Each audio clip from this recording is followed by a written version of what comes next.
지금부터 전하려는 건 내가 실제로 겪은 일입니다. 아니, 아직 끝나지 않았다고 해야 할까요?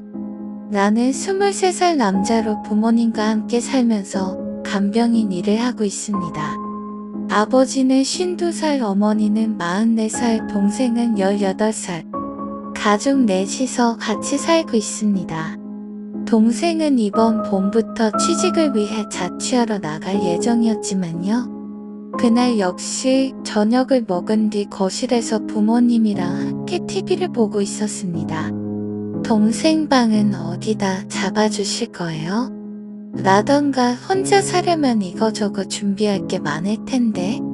같은 이야기를 나누면서 동생은 자기 방에서 취직 관련해서 뭘 알아보고 있었습니다. 지직, 지지직, 지직. 갑자기 TV에 노이즈가 꼈습니다. 하지만 금세 멀쩡해졌기에 나는 신경 쓰지 않고 계속 TV를 보며 입을 열었습니다. 그리고 말인데, 문득 부모님에게 시선을 돌렸습니다. 그제야 나는 이상한 일이 일어났음을 깨달았습니다. 부모님은 입을 반쯤 벌린 채 깜짝 놀란 것처럼 눈을 부릅뜨고 TV를 바라보고 있었습니다. 왜 그래, 다들? 나는 이제껏 본 적 없는 부모님의 표정에 놀라 물었습니다. 그러나 부모님은 나를 무시하고 계속 TV를 바라보았습니다. 그러더니 갑작스레 두 사람은 부릅뜬 눈만 돌려 나를 보았습니다. 왜 그래? 하지만 다음 순간 마치 아무 일도 없었던 것처럼 어머니는 말했습니다. 응, 그렇지만 자취라니 말이야. 아버지도 마찬가지였습니다. 괜찮지 않겠어? 아니, 잠깐 기다려. 지금 그건 뭐였어? 뭐였냐고? 우리 부모님은 두 분 모두 옛날부터 농담도 잘 말하지 않는 딱딱한 분들입니다. 장난으로 그런 짓을 하실 리 없었습니다. 지금 그거라니? 하지만 부모님은 둘 다 의아하다는 표정을 짓고 있었습니다.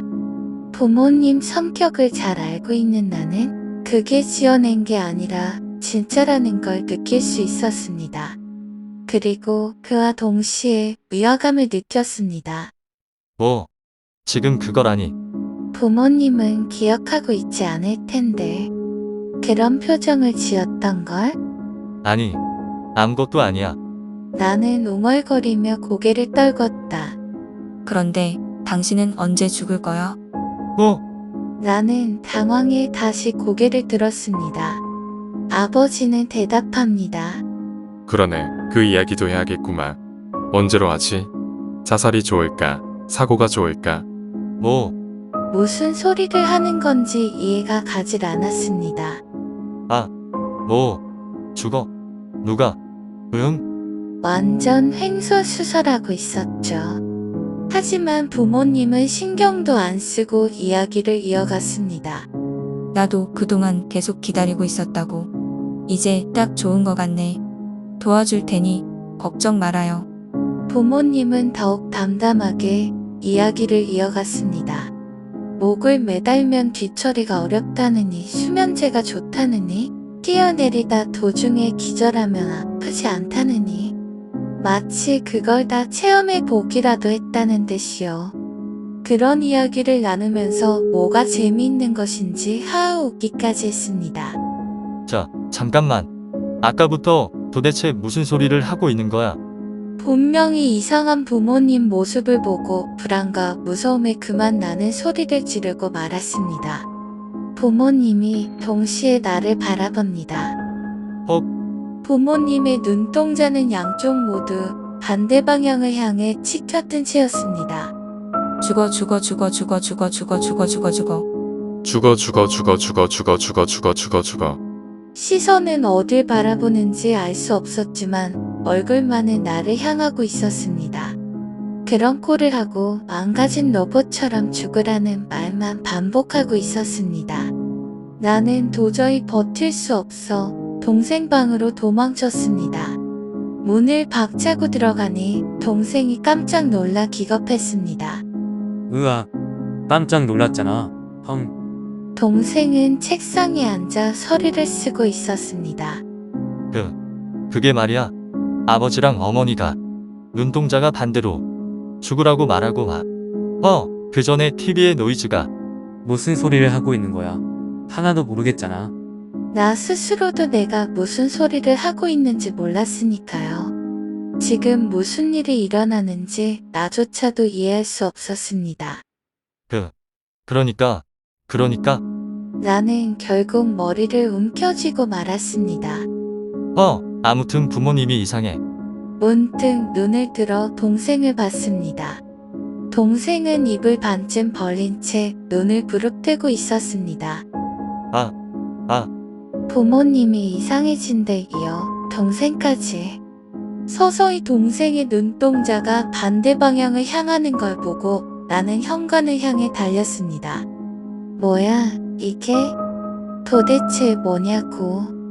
현관에서 밖으로 나가기 직전 슬쩍 시야에 거실이 들어옵니다. 부모님이 나를 바라보며 서 있었습니다. 여전히 눈동자는 반대 방향을 향한 채 전속력으로 사람이 많은 대로까지 달려나왔습니다. 그 후 조금 안정을 찾고 휴대폰으로 혼자 사는 직장 선배에게 사정을 이야기하고 선배네 집으로 갔습니다.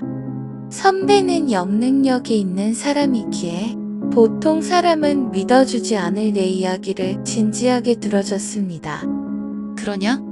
좋아. 내일 아는 절에 가서 어떻게든 조치를 취하자. 오늘은 우선 푹 쉬어. 너 얼굴이 장난이 아니다. 그날은 선배네 집에서 묵었습니다. 다음날 선배는 야근이고 나는 휴일이었습니다.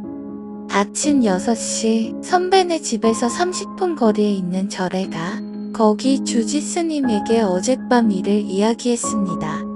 주지스님은 내 얼굴을 보고 걱정스러운 듯 말하셨습니다. 알겠습니다. 큰일이었군요. 얼굴이 초췌하십니다. 그 후 그대로 돌아가면 안 된다는 말에 나는 선배와 주지스님을 데리고 집에 돌아왔습니다. 집안은 지옥이었습니다. 아버지는 양팔 양다리에서 피를 질질 흘리면서 거실과 복도를 걷고 있었습니다. 거실 구석에는 피가 묻은 식칼이 몇 자루 버려져 있었습니다. 앞으로 2번 왕복하면 오른쪽 다리 혈관을, 앞으로 3번 왕복하면 팔뚝 혈관을. 중얼중얼 혼잣말을 되뇌이고 있었습니다. 어머니는 목욕탕에 있었습니다. 물이 가득한 욕조에 스스로 머리를 잡고 쑤셔 넣었다 뺐다를 반복하고 있었습니다. 자기 손으로 직접 머리를 눌러가면서 아가가가가. 아가가가가. 죽어, 내 놈. 죽어, 내 놈. 죽어, 내 놈. 동생은 책상에서 글자를 쓰고 있었습니다. 다만 손에는 커터칼을 들고 있었고 책상 위에는 거울이 있었습니다. 땡땡씨 땡땡초. 집 주소를 몸에 새기고 있었습니다. 나는 무서워 엉엉 울었습니다. 그 후 3명 모두 주지스님과 다른 절에서 도와주러 오신 스님 덕에 정신을 찾을 수 있었습니다. 주지스님이 들려준 바에 따르면 가족들이 그렇게 되어버린 건 선조에게 원인이 있다고 합니다. 사극에서 종종 후손까지 저주해주마 라고 말하는 그런 거라고요. 게다가 저주하는 방법도 잔혹해서 그냥 죽이는 게 아니라 가족에게 빙의해 천천히 시간을 들여 올가매는 방법이라는 것이었습니다. 다만 저주하는 쪽도 그리 쉬운 일은 아니었을 거랍니다. 나는 전생에 덕이 높은 스님이었기에 나한테는 차마 손을 못 댔다는 겁니다. 태어났을 때부터 계속 그런 상황이 이어지니 참다 못해 가족에게 손을 넓혀 압박을 가해왔다고 합니다. 지금은 아무 일 없이 지내고 있습니다. 다만 아버지와 동생 몸에는 아직도 상처가 남아있어 같이 목욕이라도 가면 늘 우울해지네요.